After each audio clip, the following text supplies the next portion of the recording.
Pokemon Scarlet and Violet have finally gotten a second trailer, and I, johtojonny, am here to bring all the smallest details you missed to the forefront with some in-depth analysis. As you may know, I always look for the most hidden details that no one else talks about or finds, so let's not waste any more time getting started. The first shot of the new trailer reveals a few stickers on the trainer's dresser, those Pokemon being Hatenna, Applin, and Drifloon. Presumably, all of these Pokemon are confirmed to be in the game, with further proof being that we've seen Drifloon already in the previous trailer. Beyond that, the trainer has the Scarlet outfit on, and her backpack has a corresponding emblem as well, being the sliced orange. The Violet trainer will probably have a grape emblem on theirs.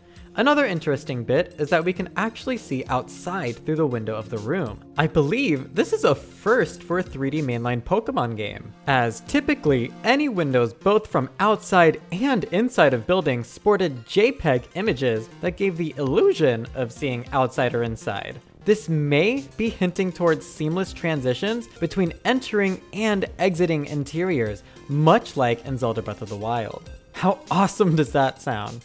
The next shot reveals a few more things. One is that towards the end of the clip, you can see where the player was standing previously was on the right side of the room, as it is the same wardrobe with the stickers here and the same desk. Meaning, this rich little kid has quite the view from a second story room. I am kind of confused though. The first shot looked like the trainer was on the first story of the house, but we know from the first trailer that the room is on the second story. Maybe there's some land elevation fairly close to this side of the house.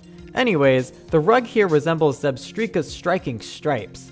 It could be a coincidence, but if not, then this means Zebstrika might be in Scarlet and Violet. Now, this shot by the water reveals— holy what is that? There's a big booty Pokemon under the water here?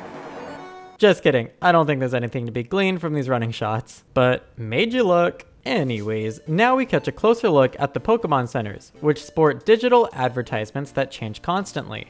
In this case, they're showcasing a shoe of some sort. I assume we'll be able to purchase these later for character customization.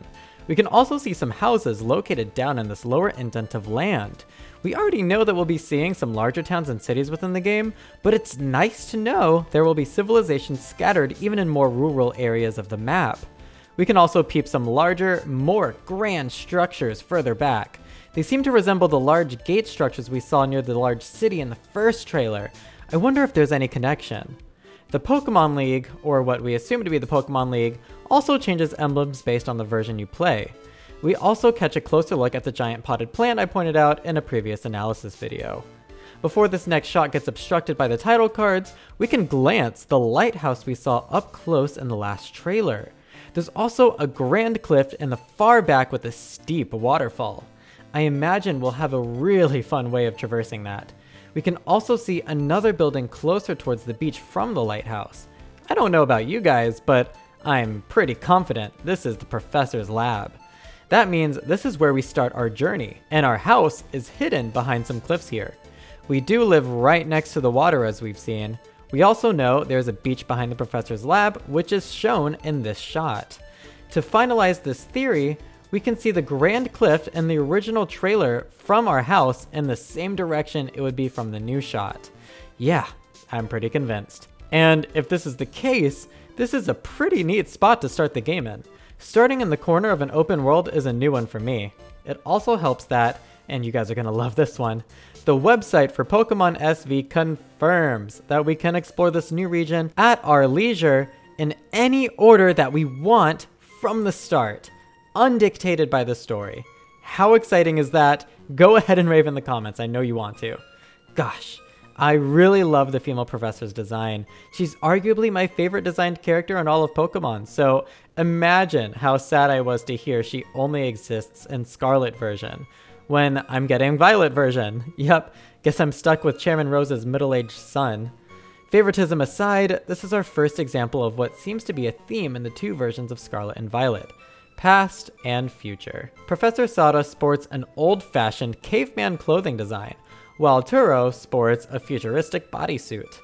I'll give them this, both of their outfits are awesome, but as someone who resonates more with progression and moving towards a cleaner and less barbaric future, Violet version definitely seems to be more my game. We'll discuss more of this past versus future theme later. I do want to point out that both of these characters have the possibility to be villains, maybe even spearheading the villainous team this time around, but we'll see. I only think this because Game Freak has been pretty bad about hiding character roles behind their designs. The villainous characters usually have more squinted and sharp features, just like these professors. Now we peep the starters of the game. There are clear improvements in Creatures Inc.'s modeling for Pokemon models. Look at how much movement these models have, even when standing nearly still. Next, we see them doing their respective thing where they're comfortable. This is pretty similar to Legends Arceus' opening, where you choose a starter. My guess is you walk up to the one that you want in its respective area and choose them with a yes or no prompt. Here's Pneumonia? What? Here's Nemona, which my computer seems to want to confuse with the word pneumonia. Wow, I really hope that's not what inspired her name. She's our rival trainer. Holy heck, she has an awesome design. Beyond that, Game Freak has done an exceptional job at animating her. A huge step up from their character animations from Sword and Shield, and even from Legends Arceus. The textures on her clothing are also very well crafted. This shot is one of many that I believe to be from a later build of the game compared to other shots we'll be seeing moving forward, as the animation quality and model detail seem to be of a higher level. One more thing before we move on is her armband. It may have some significance for a gameplay feature. Maybe it's a Pokédex, or some gimmick peripheral? We'll see. The Pokemon she sends out is Palmy. As revealed on the Pokemon SV website, it's the region's electric mouse. I actually really like the design of it in its official artwork, but for some reason, the charm of the Pokemon doesn't seem to come across in the in-game model. Weird. On the bright side, abilities are confirmed to be back as revealed on the website. Also, Quillfish gets confirmed in the next digital slide of the Pokemon Center. Interestingly enough, it also seems this battle takes place near the big city from the first trailer, as we see the castle-like borders and giant gates. The science guy is back, as he should be. Science for the win and whatnot, but what's even cooler about this shot is that it confirms that we can move the camera while in dialogue, just like in Pokemon Legends. Awesome. His dialogue itself reveals that Pokemon Scarlet and Violet are pseudo-MMOs, so not massively multiplayer online, but like 4-player multiplayer online. Yeah, we can run around the open world with up to 3 friends at a time. While this has me excited, it does raise some concerns and questions, which I'll make obvious as we go. This next shot is possibly the roughest clip in the entire 2 trailers we've gotten for SV, which is sad because it confirms a beloved feature we always want in our Pokemon games.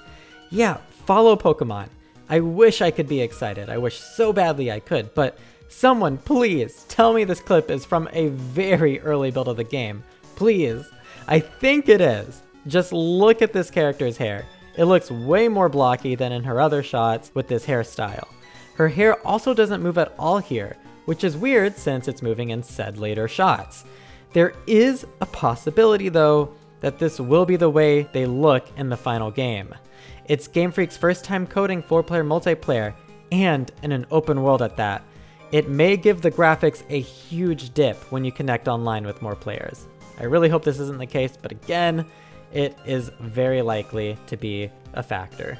But what sets me off the most about this shot is the running animation for the player, which doesn't seem to get better in any other clips in the trailer.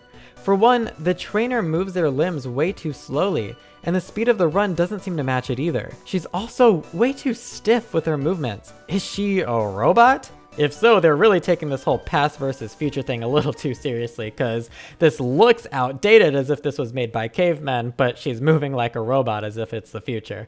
I don't know, it's a little weird. Finally, it looks like she's gliding as she runs. There's no weight to her movements at all. I'm honestly shocked about this issue. Game Freak may have had some coding mishaps in the past, but one thing they've almost always consistently done well was walking and running animations. Just compare this running clip to any clip of Pokemon Legends Arceus. The difference is astounding. In Legends, you really feel the weight, speed, and humanistic characteristics as the character traverses territory.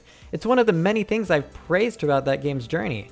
They even look around a lot as they do all this. In Scarlet and Violet, this character looks straight ahead at all times, moves with robotically stiff movements, and doesn't have any weight to her movements as if she's gliding as she runs.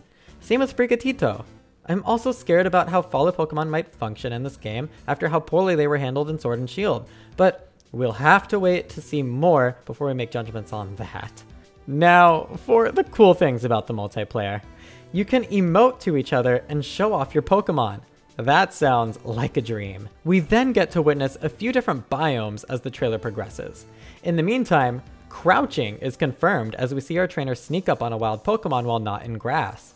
It's unclear if the crouch was activated by a button, like in Legends, or by tilting the analog stick, like in Omega Ruby Alpha Sapphire. Sadly, Pokemon battles are simply sparked by touching Pokemon once again. No more action or players getting damaged by Pokemon. No more catching Pokemon in the overworld. No more sending a Pokemon out to start a fight in the overworld. Just boring old walk up and touch. Joy. This is Smoliv, a grass normal type Pokemon based on an olive. I find its design, and honestly all the new Pokemon's designs in this trailer, to be oddly reminiscent of Ooblet style mons. Just a random observation I've noticed, and that includes everyone's favorite, Lechonk. Personally, I don't really care for him, but I know you guys do, so go ahead and eat him up. Well, not physically eat him, but like, you know what I mean. I don't know about you guys, but I don't eat meat, so all Pokemon and animals are safe in my care. Anyways, this battle with Lechonk reveals a lot of very unfortunate details. You'll notice that battles are no longer as active as in Pokemon Legends. The camera moves on its own, rather than being player controlled. This in itself isn't bad, except it seems we also can't move around during the battle. This is confirmed by this camera framer in the top left of the screen. The battle UI has also gone back to being clunky. Why not just do what Legends did and have Pokemon and Pokeballs set at the bottom right to be used and switched up on the fly? We'll have to go to a whole separate menu and sit through endless lists just to do any of those things, just like the outdated Pokemon games pre-Legends Arceus. There's no turn order, so Strong Style and Agile Style are also out, adding to a long list of one-and-done Pokemon gimmicks.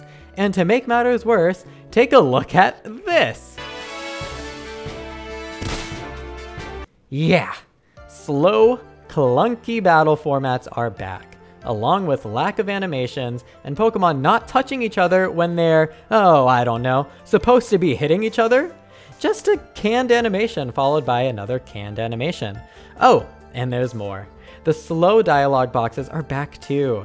Yep, you have to wait for the game to tell you what's about to happen, watch it happen after it told you what's about to happen, and then wait for the game to tell you what just happened after you just saw it happen and they told you what was going to happen before it happened, before waiting for the menu to pop back up with your next turn. So much for all the progress Pokemon Legends Arceus made for seamless battles and transitions.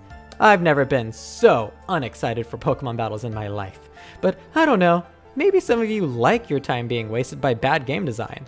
If you're one of those people, have fun, and I am so happy for you. Alright, Flabebe is once again confirmed. I've already pointed them out in a previous trailer, but here you can see them even clearer than before, and with the floating movement to further prove their existence. I've seen some people try to say that this Child's Tauros shirt is a new form of Tauros. Sorry to break it to you guys, but that's just Tauros' original design. Save for possibly this mouth band, but yeah, at least he's in the game though if you like him. This cave the female trainer is running through looks really cool.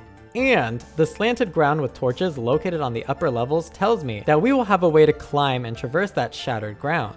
Most likely with ride Pokemon. I'm holding out hope. We get a closer look at the new Pokemon centers again. We see a man hosting the market to the left, a woman in the center to heal your Pokemon, and a trade center, I'm guessing, to the right. This trade we see occur right here on the spot might be with the local trainer he's playing with in multiplayer. I wonder if it'll look different for trainers you're not running around with, or if you have to meet up and run around with them to trade. This Venonat here looks huge. Originally, Venonat is only supposed to be about 1 meter tall, and the perspective here doesn't seem that far off from the player, so maybe this is a hint towards size variation. Either way, I love the way he frolics. Okay, the player came really close to this Pokemon here when he was running. Unless this is some developer build that disables Pokemon encounters, maybe I'm wrong about sparking battles by touching Pokemon? Or maybe their hitboxes are just very small, I don't know. Here's a neat detail. This trainer running through the snow is covering his face with his hand. I love these sort of small bits. He's trying not to get snow on his face. I would do the same thing. I want to take this time now to address something that's been bothering me and many others throughout this footage. There is a big divide between the art style for the environments and the art style for the Pokemon. It's odd, it really is, because the previous trailer actually didn't have this issue. So I'm honestly wondering if this entire trailer is from an older build than the first one. Take a look at these Pokemon, for example. For some reason, they all lack texture and seem relatively unaffected by the lighting engine. They look truly awful and unstylized, while the world around them looks stylized, textured, and dynamic. Again, it's odd. Look at the previous trailer. The Pokemon blended with the environments thanks to their improved textures and lighting effects. Did Game Freak regress the game? Or is my theory actually correct that this entire trailer is from an earlier build than the first one? It wouldn't make sense to show us older footage, right? I'm honestly so confused, but I really do hope we see improvements soon because this is just dreadful to look at. Alright, here's a real interesting bit in the trailer. We see some progression points for the game. Gyms? Maybe. Trials? Maybe. Either way, they all seem to take place in the overworld as opposed to interiors, so that's pretty cool. The first area seems to be at the top of a tower, as you can see stairs that lead up to it. The second is just where some flags are. Okay, I guess. The last one is the most interesting. Some sort of Pokemon is burrowing underground and popping up to the surface, yet the footage cuts before we get to see what it is. It is, however, located in the same desert as we saw the Stonejourner in the last trailer. You can tell by the structure that you see in both clips. Pretty interesting. Follow Pokemon are once again confirmed as Pikachu runs alongside your trainer to a cliffside. Several things are worth noting here. One is that as we run, grass blades eject from the ground as we trudge them up with our shoes. Neat detail. Secondly, and far more importantly, is that Pikachu was following beside us, not behind us. Meaning, follow Pokemon might move more akin to how they did in Let's Go rather than in Sword and Shield. That's actually really good if they implement it right, but it even still looks a little clunky here, so who's to say? Now for the legendaries, once again, they represent the theme of past versus future. Koraidon is a dragon that represents the past with its fighting typing and wheel organ that protrudes from its chest. Very manual, very old-fashioned. Miraidon represents the future with its futuristic machinery limbs and purely electric chest organ. It's also worth noting that these legendaries do resemble their respective professors on the versions that you play. Perhaps there's more connections than we might think between them. What significance these four entities truly hold is to be determined, as is the true extent of the differences between game versions. But one thing's for sure. These legendary designs are banger! I really love both of them. They're complex and different from each other, unlike some twin doggo legendaries that shall not be named. That's just my personal taste though. I have seen some people say they dislike these new legendaries, even if those people are very few and far between. Regardless, did you learn something new that you didn't find before watching this video? If so, feel free to stick around the channel for more analysis on this trailer and more. And in the meantime, were there any details that you saw that I missed? If so, please let me know down in the comments, as well as your opinions on the new trailer as a whole so far. I've been johtojonny. Peace out.